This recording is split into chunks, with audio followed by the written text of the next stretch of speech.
this furniture had to withstand serious abuse, like hard impact. Essentially, it's like you're attacking the furniture with your full body, with a hammer even.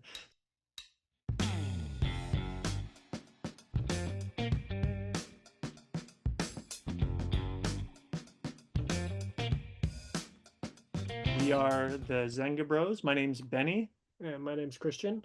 and we are talking to you from Vancouver, Canada. Yeah, and we're designers and artists and filmmakers, and we enjoy many different kind of collective and creative acts.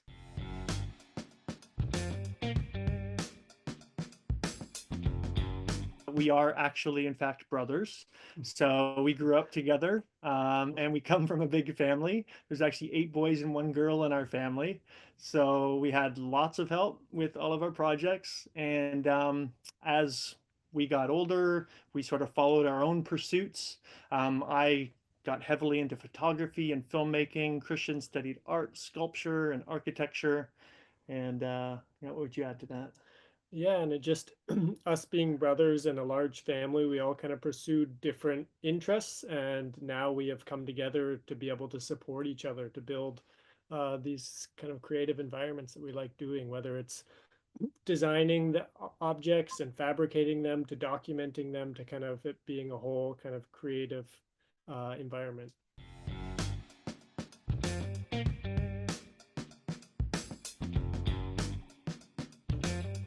We grew up with an older brother who started skateboarding back in the 80s. So we were surrounded by skateboarding culture in a way, even in our small town in Ontario, where there were very few skateboarders at that time.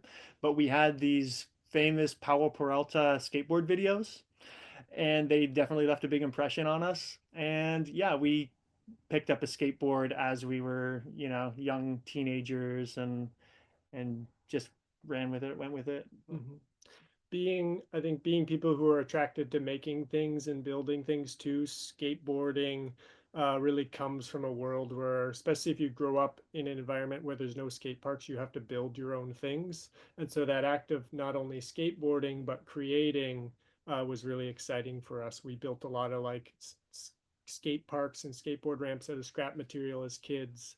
Yeah. Um, and so that was kind of our introduction to skateboarding. There's like the act of the skateboard, and then there's the act of building things to skateboard, which Yeah. are really exciting for us. And I should illustrate just because that's a really good point. We grew up in a small rural town, so like a farm town, not in the city. A lot of the roads were really rough. But what we did have was a barn with a hay loft that was dry, and we collected wood and we started building ramps up there, and it became like a community skate park. And we actually built the first community skate park in our small town. It started like at our house, but then we rallied all of our friends and everything. We actually went to the town council and went through all the meetings and fundraising, and we built a skate park in our small town. And then again, 10 years later, built a fundraise and built another one, a permanent concrete skate park that we Mhm. helped fundraise for. So, Yeah, and in terms of how to kind of describe the joy of skateboarding, skateboarding is really a creative act. It's a creative sport. Unlike a lot of sports, it's very playful too. A skateboard is essentially a toy and a way to play, and so it fosters not only a very physical act that can be dangerous at times, but it's one that offers a space for exploration and a space to really like explore the creative potential of what can I do with this thing on the objects that either I've made or I have. And then also there's a really creative community around skateboarding, and that's mm-hmm, been a big part of our world too. mm-hmm. So it's not only is it a piece of wood with 4 wheels, but it's a tool for exploring creative ideas and exploring public space as well as just a way to let meet people and have creative community.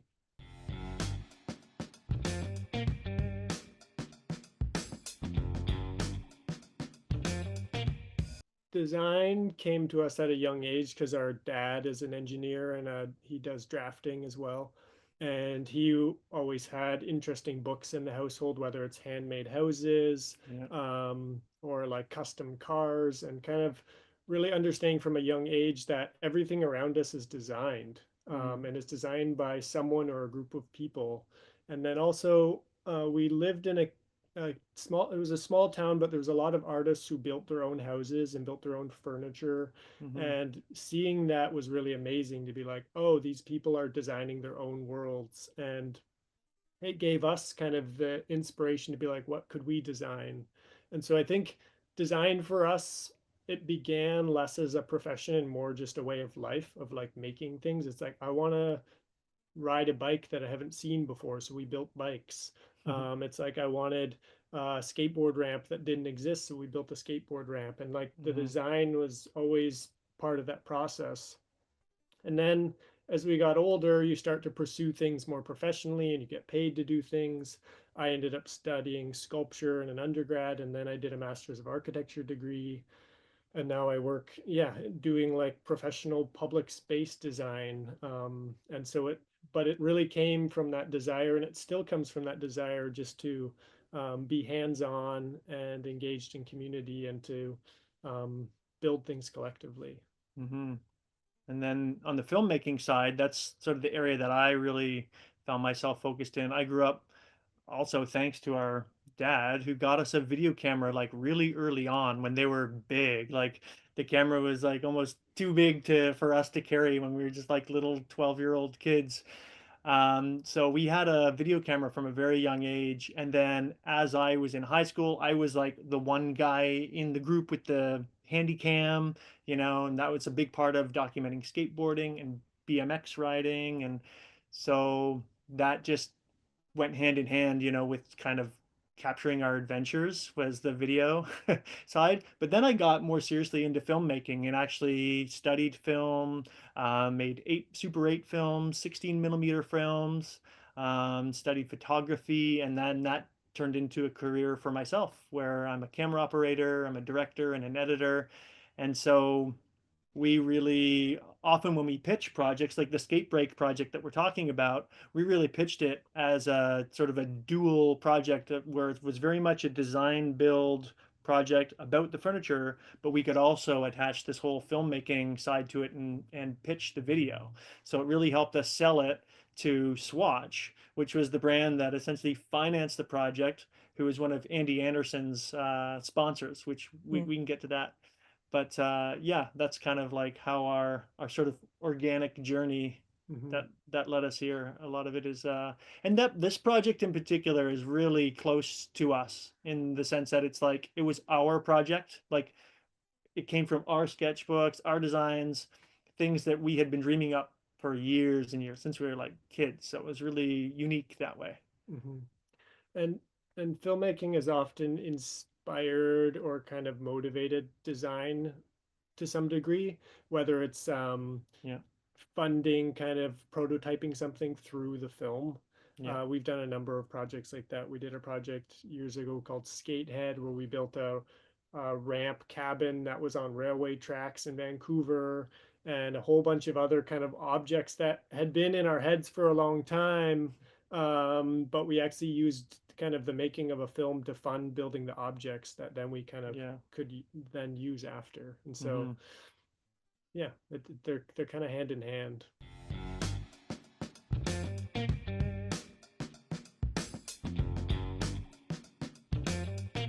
Well, I would describe it from right from the start of skateboarding. Skateboarding comes from surfing. It was kids who saw surfers in their Southern California town and they wanted to copy what the surfers were doing on this new toy that had just come out called a sidewalk surfer, which was just a board with wheels on it.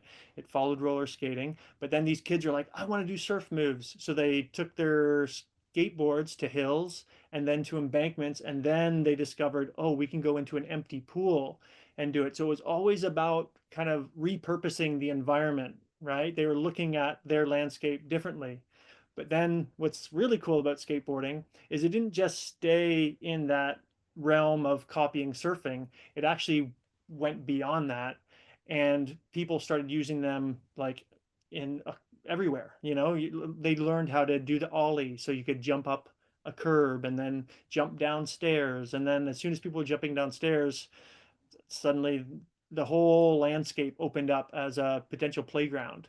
So that idea or that approach of looking at the world differently is like embedded in the DNA of skateboarding. It is skateboarding to look at the world differently because you're very much, and that's what we find so exciting about skateboarding and in the way it relates to like our design practice and filmmaking practice is you really do exercise like that muscle, right? If you can call it that, of looking at things differently, you know? So it's when any like skateboarder would say, would know what I'm talking about, and that you're not just seeing stairs as something to go up, you're seeing it as something to jump and clear, and it goes so much beyond that too. You know, obviously just the way skateboarders find lines and link the whole cityscape together to make it their own thing, their own canvas, if you want to continue with that metaphor.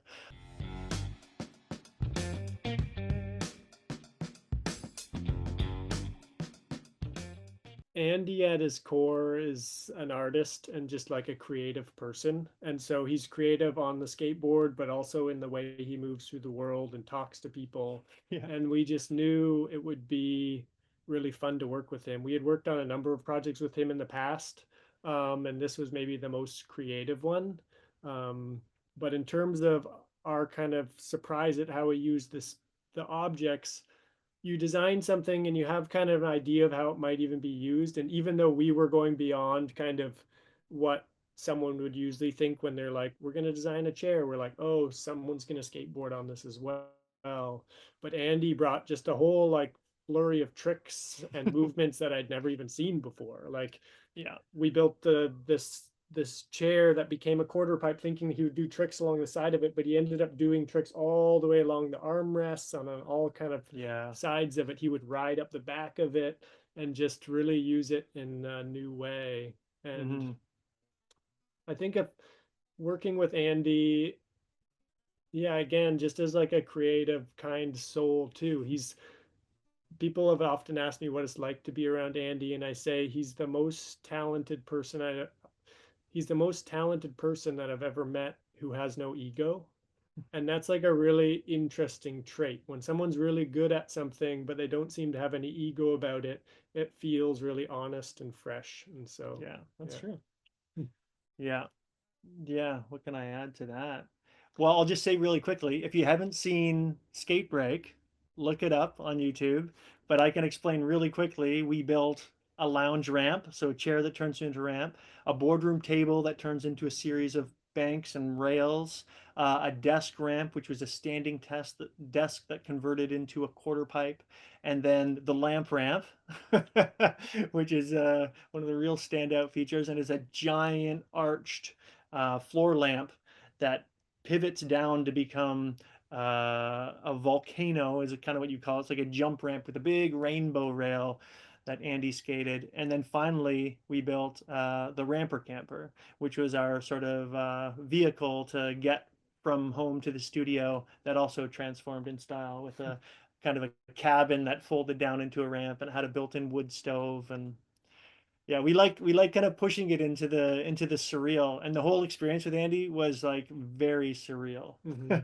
Yeah. Yeah, like well, Yeah. There was definitely a number of moments where you envision, or sometimes you draw something as a designer and it seems so unrealistic. You're like, oh, we're going to make a bookshelf that's a wood stove that happens to be in a camper that you can skate on. And it's kind of like a fun cartoon drawing. And then when you're there in real life and Andy's skating it and people in the community are coming by and hanging out and warming their hands, you're like, oh, we created this world and it hmm exists. It's no longer just a drawing. hmm And one yeah, one thing I want to say just about you, it makes me so happy that you enjoyed it so much as someone who doesn't come from skateboarding.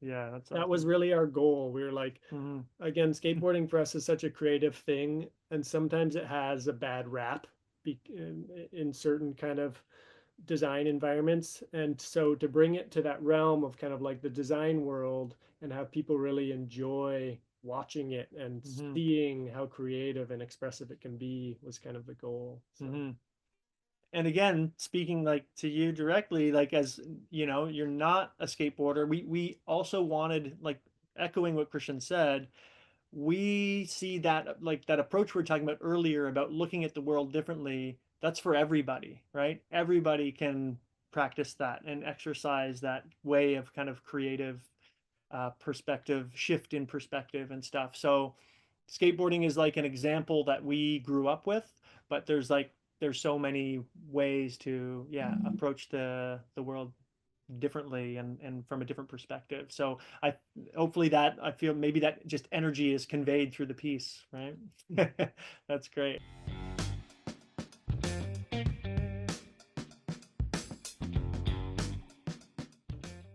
Let's try to do it rapid fire. You go and then I'll jump in too, real quick. Just It started like a lot of design projects that I think are interesting. They start more with a question versus like really trying to look for a solution.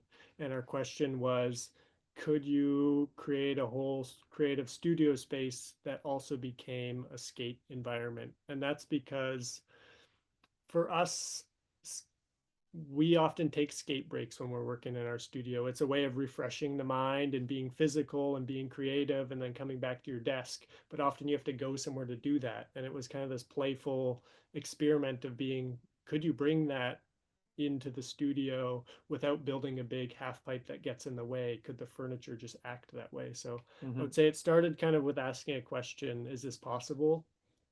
And then we dove into each of those elements and explored the possibility of it. mhm.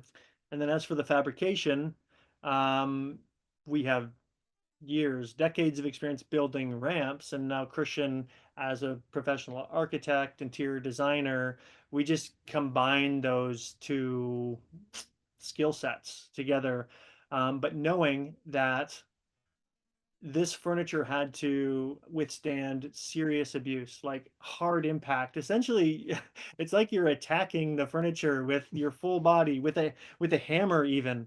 So the furniture had to be very strong. So we used plywood, multiple layers of plywood that we glue laminated together over very sturdy steel frames. A lot of what you don't see are the steel understructures and tracks, and there's a whole pulley system on the desk ramp that allows the quite heavy desk ramp to lower and pivot smoothly. And we actually used skateboard bearings in the track um, to allow it to slide up and down, which is kind of a fun detail to use that aircraft cable and skateboard bearings. And then when it comes to the steel, generally, if you had steel furniture, if you think of like IKEA furniture or something, it's quite a thin gauge steel. If you were to hit it, it would just bend. So we use quite heavy gauge steel. So that made all the furniture quite heavy, like the weight was actually quite heavy. But that allowed it to withstand the impact and abuse of skateboarding, and everything held up. We were actually pretty confident again, coming from the ramp building background, we knew sort of how many supports, extra sort of bracing and stuff we would need. But at the same time, we wanted to ride the line of it not becoming too bulky. So that was a big design challenge in making stuff feel, you know, elegant enough that it felt like a stylish piece of furniture in a design studio, but then could still be strong enough. So that I feel like that was probably our biggest design challenge when considering the proportions and dimensions and the thickness of things without kind of overdoing it even, so it didn't get too bulky. Yeah. Yeah. Yeah. Definitely. It was like cool furniture first, ramp second. We didn't want it to look like a ramp that Mm-hmm. happened to be a desk. We wanted to be Mm-hmm. like, oh, this is like a functional, usable desk. Mm-hmm. And we use the stuff too, and other people have used it as well. And Yeah. so all the proportions are right.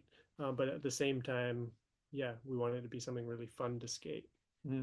And that said, it's skater as for the proportions, the furniture when it's set up in the skateboard mode, it's more advanced sort of angles and things where we knew Andy would be able to So for instance, transition, like the curve that you skate up is quite tight. So it's actually, and you see in the video, Andy's like, can I actually get all the way to the top of that and grind the top?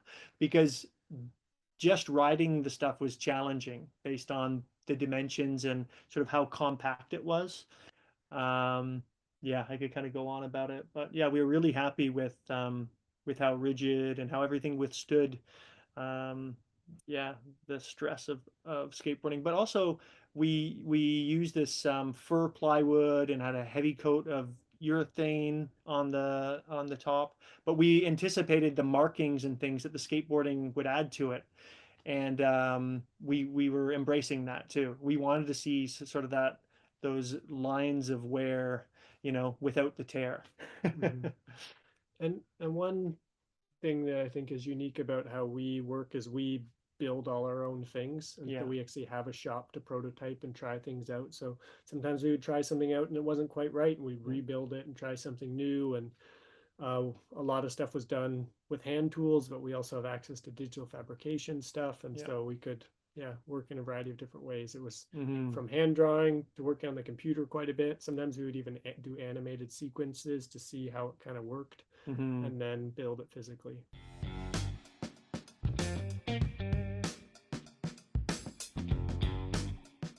Oh, It depends where you start. yeah, yeah. The project actually started in 2013, when I was undergrad student at Emily Carr University, and I built the first desk ramp, which was quite a small desk ramp, kind of initially exploring this idea.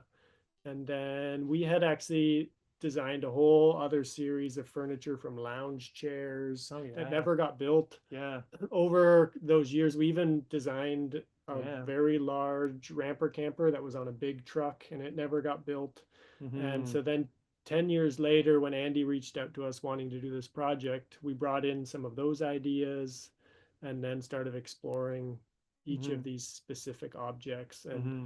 we have many more we haven't built yet. We had designed a whole chandelier that was going to come down from the ceiling and Oh open up and yeah, be this clear ramp you could skate over with a light inside. yeah, Um, yeah.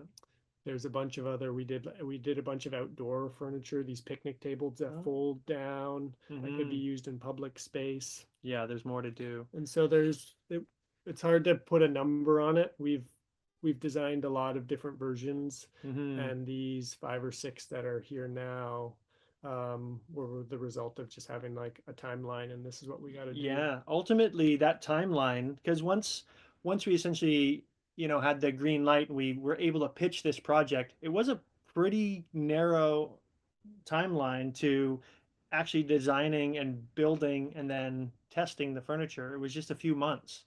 So, um, but in that case, we would very quickly mock up designs in our studio, even with just like pieces of wood to either stand back and look at the proportions of them.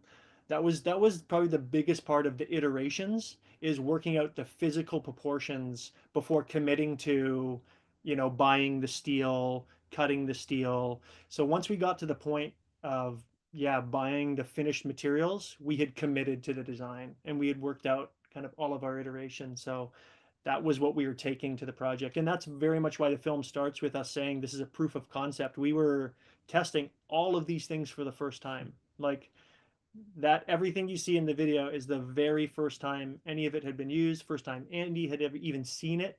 He arrived like the day before we started shooting. A lot of the project was us unveiling these things. Like one day we'd be like, all right, Andy, here's the lamp ramp. And he'd be like, oh, like, how do I do that? And, so it was daunting. And the stuff, like I said, was like an advanced level of skateboard furniture, if that's even a thing.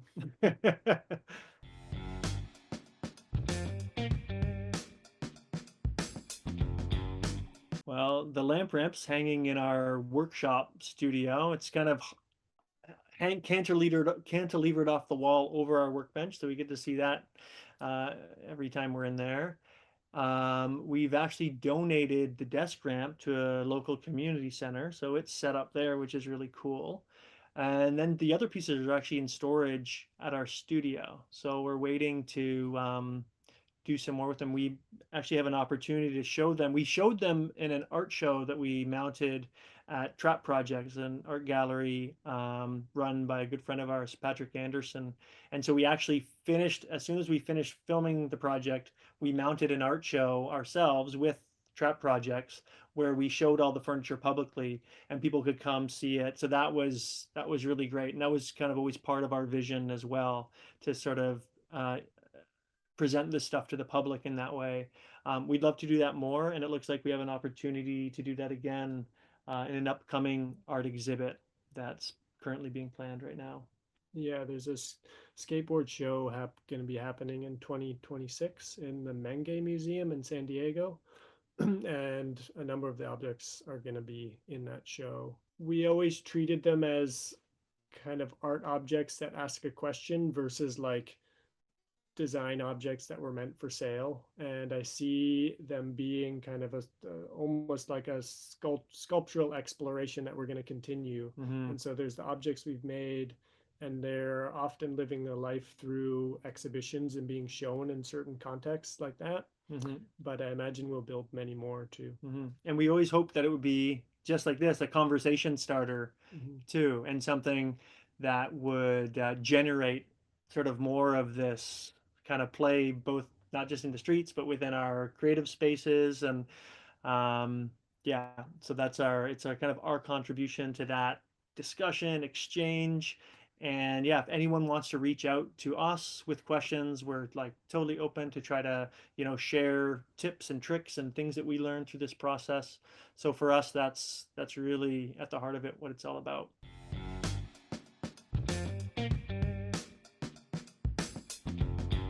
Christian has a whole number of sculpture commissions that he's doing in and around Vancouver that are, how would you describe them? They're large public space Yeah, I've been doing builds. mostly kind of large scale public art and public space design, specifically wanting to make objects in public space that are inspiring and engaging and that just bring a sense of kind of wonder into the public realm.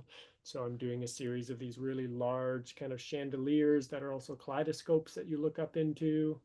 Um, this really large seating area with an oak tree that grows out of it that's kind of undulates all the way up, and it's actually reminiscent of a skate park and these kind of sculptural ledges. Mm-hmm. um, and a series of sculptural shade canopies that are also lighting, Mm-hmm.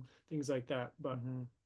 and then and all that stuff we work collectively on as well. And then there's more specific skateboard projects as well. We're doing a fun project in Waco, Texas, with this event called the Swatch Nines. Swatch Nines, we took part in it last year or earlier this year, actually, just this fall, where we designed and built a series of skateboard ramps that incorporated cabins and little docks, and they actually were installed above a wave pool, a surf wave pool over the water. You kind of have to see it to believe it. And we built another ramp that we called the hangover ramp that actually cantilevered off of a concrete wall over top of the wave pool. And it was a super fun project that came like right on the heels of Skate Break. Um, you can, if you were to look up Swatch Nines, they do a whole series of incredible sort of extreme sports events, from mountain biking to snowboarding to skateboarding to surfing. There's a number of things planned for the Waco Nines, which is going to happen in June of next year, Yeah. but you'll have to wait to see what that is. A dream would be to build a large ramp mobile that we could do a trip from Vancouver in Canada down the West Coast, and specifically go with Andy to communities that often don't get pro skaters showing up to them, and to be able to show up with this ramper camper that opens up and you have this immediate cool sculptural skate park that comes out of a vehicle and then Andy there. We just think it would be a really beautiful way to kind of like go down the West Coast and meet people and bring Mm-hmm. kind of the creative life of skateboarding to places that often don't get it.